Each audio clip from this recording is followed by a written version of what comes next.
Hey everyone! Recently, the second Joker movie was released to the planet, and it hasn't really been well received here on the internet. So it's time for your bookman to give you some facts and piss everybody off, like I do best. Here's the problem with the Joker Part 2 or Part 2 or Smell of Fear, whatever the hell the name of this movie is. The problem really is in the title, and it's not so much in the second movie, but it actually originates from the first. Now, I know the internet adored the first movie because it reminded them of a Martin Scorsese snuff film, and it was about mental illness. Now, typically, if you are a gifted writer, especially when it comes to cinema, you wouldn't blurt out what it is that you're writing about. You would have a little bit more nuance. You'd have the talent to get your point across through cinematography, or if you're writing a book, the literature itself, the context can give you through imagery, metaphor, and whatever, the true nature of your story. You don't just make a movie about psychopaths and say, hey, this is about psychopaths. Duh, of course it is. But see, the issue comes with the title, as I've said. Now, just so that you know, I'm not a comic book fan. Not even close. There is a guy inside of me, of course, because I am a man, that does like all that power level, stupid man shit with comic book characters and superheroes beating the crap out of villains or each other or whatever. There are times when I would read to do research on some of these movies so I know what I'm talking about. For the most part, when I'm referring the original source material, that I may or may not have gotten a little bit giddy because a hero was doing their shtick or whatever. But for the most part, I'm not a fan of comics because there is a lot that changes over the course of the years that doesn't really lend itself to connecting to the original ideas from the original creators. Not to mention they are pretty much for kids or goofballs and nerds and whatever, and nerds more or less are just overgrown children. But there is some kind of capacity for telling stories in some of them, especially when it comes to DC.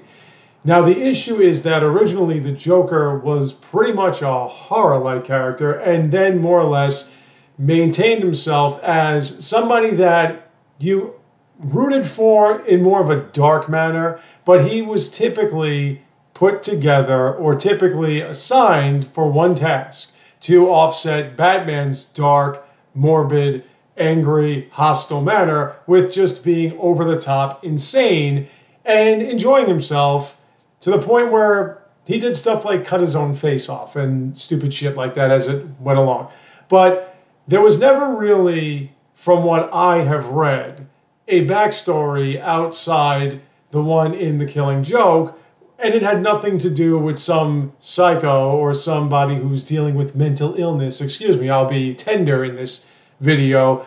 That lives with his mother, of course, because anyone that lives with their mother must be a lunatic of some way, and especially if it's a guy, that just decided to put on clown makeup that looks nothing like the Joker and dances around the steps and becomes more of an iconoclast and sort of a hero to the poor that has nothing to do with the Joker. So if you call a movie The Joker and you have nothing to do with the Joker, you just didn't do your job, in pretty much layman's terms. You screwed it up. You made a mess, because that's not what the movie was advertising. See, when it comes to making a title, the title of the movie, book, work, whatever it is that you put together has to have something to do with what you are presenting.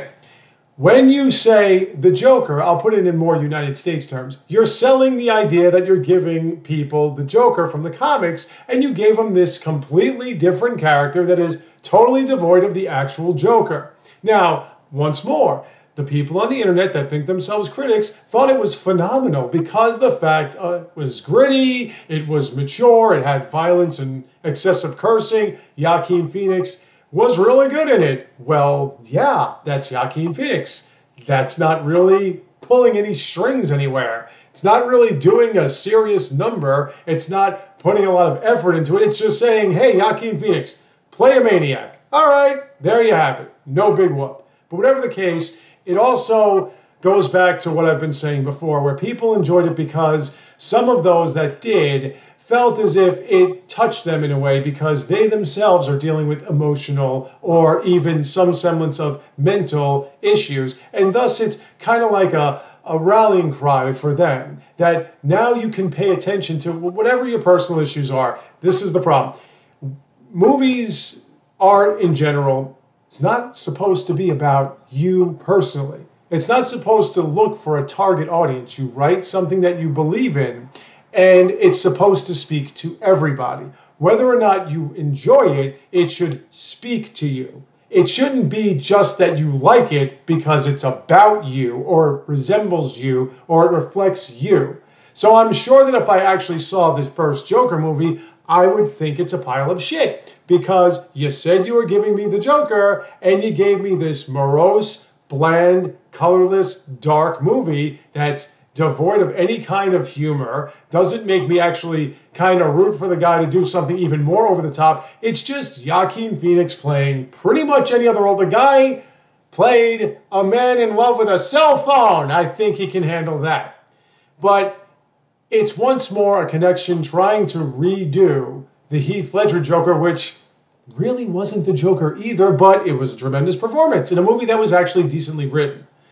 However, with the second one, the biggest problem that people seem to be having, or the one that they keep harping on, is that it's a musical. Okay, you're not into musicals. Fantastic. I don't blame you if it's what you thought you were going to see, or it's not what you wanted to see, or whatever. I get it. I'm still trying to figure out why there were so many fans of the first one, but, whatever the case. But people made it seem as though the reason why it was a musical is because of the fact that Lady Gaga was in it, as if she held Warner Brothers hostage and said, you better make this a musical. I have to show off the fact that I'm one of the few people in the United States that makes money singing that can actually sing.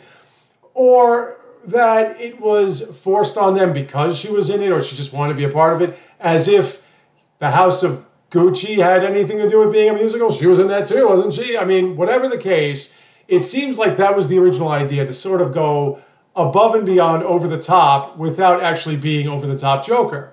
But once more, we have another issue with the concept of having a movie involving the Joker and Harley Quinn. Harley Quinn's character was introduced in the animated series in the mid-90s as sort of a means to tell a tale about battered woman syndrome. There was never a point in the comics or in the cartoon where the Joker showed this excessive, passionate love for her. It wasn't a romance. It was that this inhuman monstrosity that has fun at other people's expenses was torturing this poor, beautiful woman that any guy would have killed for, and she was devoted to that torture.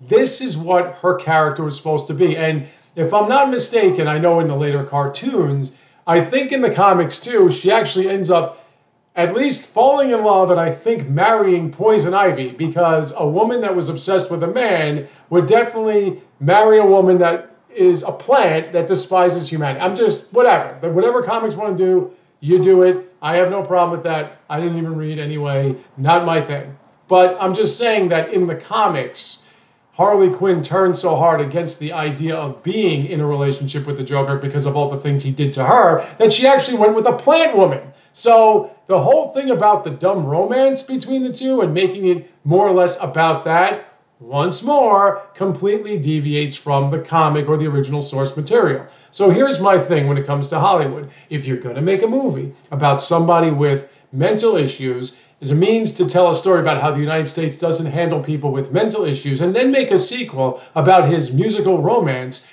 make your own fucking story.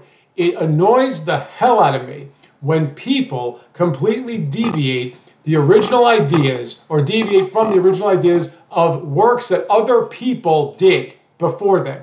Something they never had the ability to conjure up on their own, they slingshot or piggyback themselves off the backs of, specifically so that they can sell a title, sell a movie, or sell a book, or whatever it is that they're selling, when it's not their idea. If you want to make a movie about a guy who puts on clown makeup and dances down a staircase for 3 hours, then make your own movie. Don't call it the Joker, since you never had the ability to come up with a character like the Joker, nor did you ever come up with a story that involves anyone like the Joker. This is not your character. Make up your own shit and call it something else. But Warner Brothers doesn't have that ability.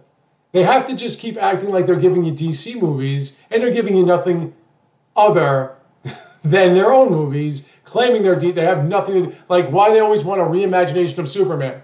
Then make your own fucking superhero. Stop using other people's work. That's my biggest issue.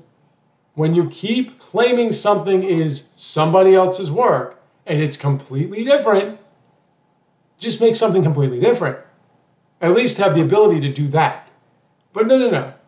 You go watch your second Joker or watch your first one on stream, whatever. Have fun with it. Enjoy the hell out of it. Whatever makes you happy. I'm not here to tell you what you like or don't like. I'm just giving you fundamental facts that anything you call the Joker that has nothing to do with the actual Joker, you just lost me right there. And not only that, you falsely advertised.